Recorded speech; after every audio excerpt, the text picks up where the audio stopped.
A Fenway fiasco? A Bay Area bonanza? What on earth happened this past weekend between the Boston Red Sox and the San Francisco Giants that involved a potentially future Hall of Famer, two-time Silver Slugger, three-time All-Star, World Series champion, third baseman Rafael Devers?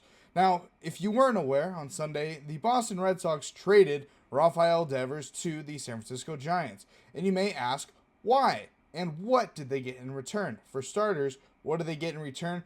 A couple of mediocre prospects at best, one of which was going to start Sunday night for the Giants, that being Kyle Harrison, but instead he was traded to the Red Sox and optioned to AAA Worcester.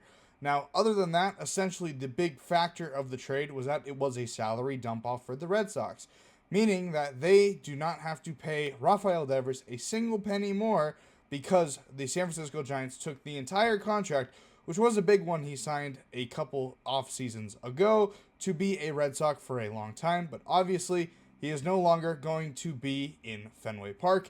And you may be asking why, what happened between the Red Sox and Rafael Devers to have this split, and to be honest, what are the Red Sox doing? Let's get into it.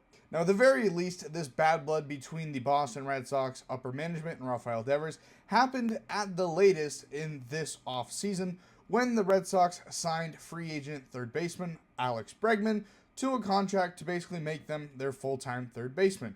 Now, you might be wondering, who was their third baseman before this Alex Bregman signing?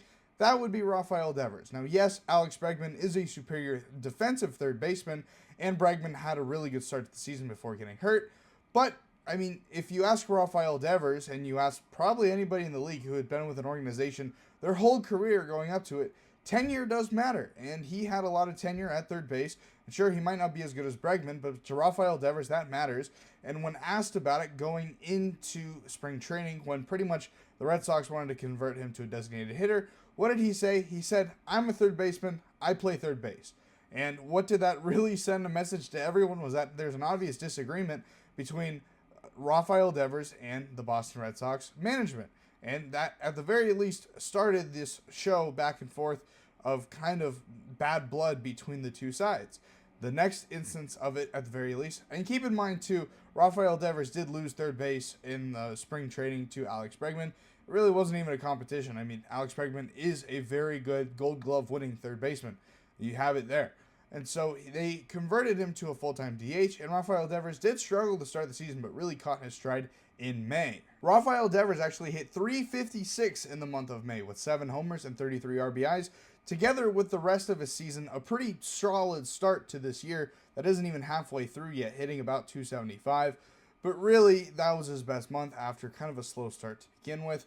But the next instance of bad blood between the Boston Red Sox upper management and Rafael Devers happened actually at the beginning of the month of May, on May 2nd, when Tristan Casas, the first baseman, ruptured his right patellar tendon, season-ending injury. And what does that mean? The Red Sox need a first baseman, and who do they look to? Well, they look internally for someone who could play first base, and they happen to come across a full-time designated hitter who happens to be the face of the franchise, named Rafael Devers. And if you're not really aware how the Red Sox are currently running their team and organization, they've kind of been putting everyone everywhere on the field, putting players in positions they're not normally used to playing and kind of playing makeshift defense around, and it shows because they have one of the worst defensive squads in baseball. In fact, they have the second worst defense in baseball based by fielding statistics. Now, to go with that, Rafael Devers, what did he say? He said no. He said, A, you already made me switch to full-time designated hitter. B, I'm not going to switch another position in this season. That's not smart for me to do. And, well, smart or not, he said no to the Red Sox. Now, when he signed with the Giants and asked about that, he said he didn't like the way the tone came across when they asked him to play first base, as now with the Giants, he is more open to playing first base and eventually back to his third base spot.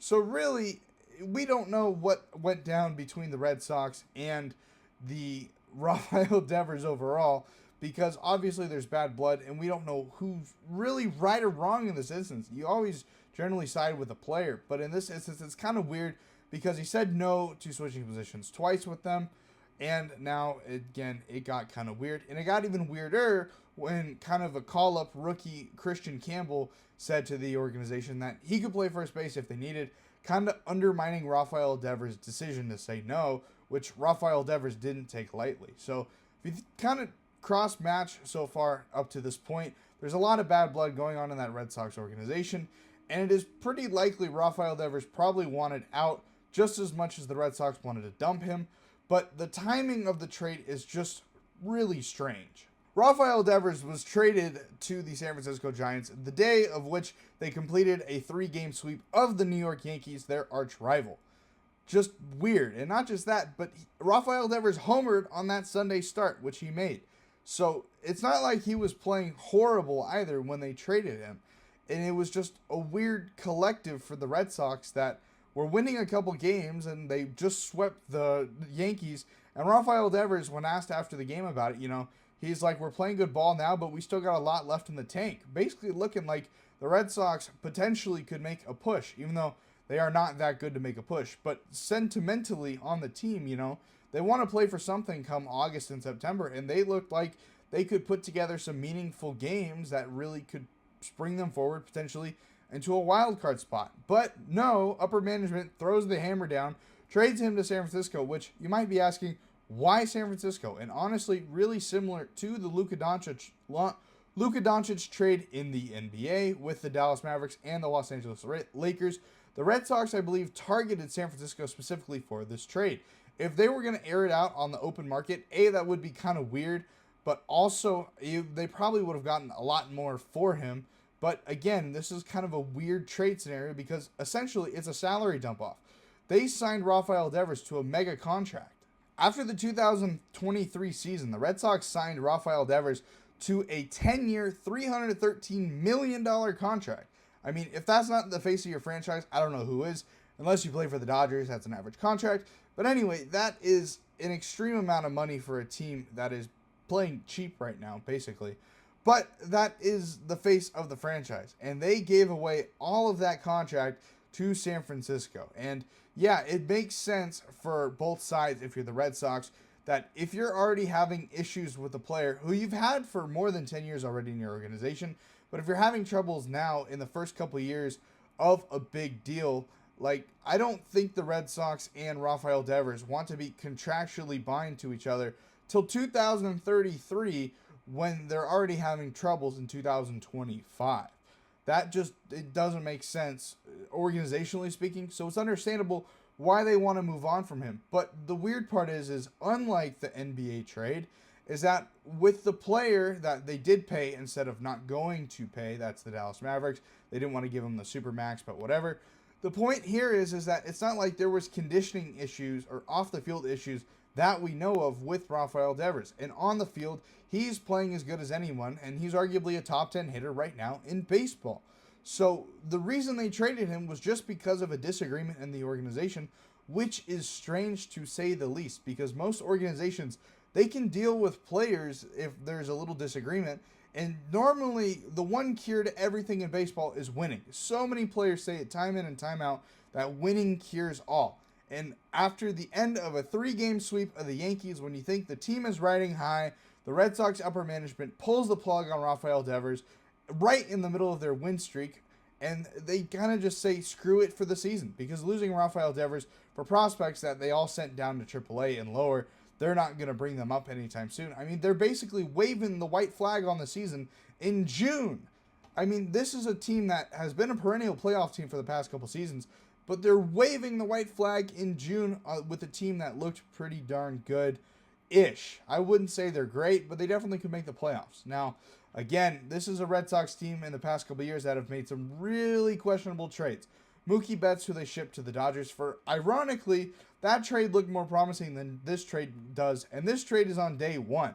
I mean, that trade turned out to be horrible. This trade looks even worse. I mean, that is how bad it's been.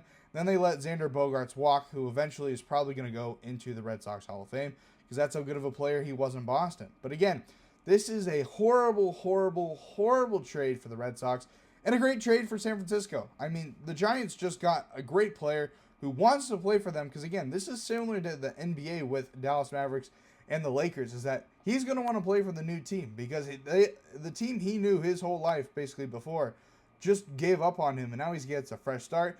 Again, San Francisco is a good ballpark for him with the lefty. McCovey Cove looks really nice for him. If you looked at the splits for his hits compared to ballpark, it looks really good in Oracle Park. And again, this is going to be a really solid spot for Rafael Devers. I mean, they already set him up with Barry Bonds the day he walked into Oracle Park when he signed and everything. So he's already looking like he's going to be really good in San Francisco, and that's going to be a good place for him to play. It's a left-handed ballpark for sure. I mean, Triples Alley is a little tough, but again, that's a great place. Rafael Devers is going to go to a town that wants to win. San Francisco has put in money to their baseball team, no doubt about it. They are competitive in the NL West, just like the Dodgers and the Padres. Those are three teams that really care about baseball. And again, you got to be a fan of that team if you're in that area because they care about baseball.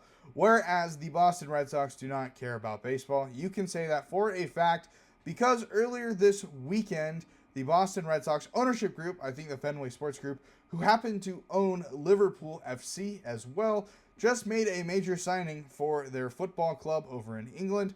That was a signing of over 100 million British pounds, meaning that that ownership group just unloaded a big bag in a different sport, and they just let go of another big bag in baseball to the Giants.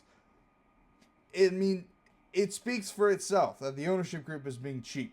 And that's very unfortunate for a really good diehard fan base in Boston with the Red Sox, where it's kind of sad now that they're kind of, the outlook of it is, look, we gave you guys a couple championships, now we're not going to care. That's not how an ownership group should be. And it's really another bad look by owners in baseball. That is, again, it's a touchy subject because so many owners make such tough, sad decisions for fans that where they should really be aggressive and want to win, but obviously you can tell a lot of teams don't, and you can add Boston to that list now. It's very sad, and hopefully they can turn it around at some point, because when Boston's winning, that's an electric atmosphere in a great city.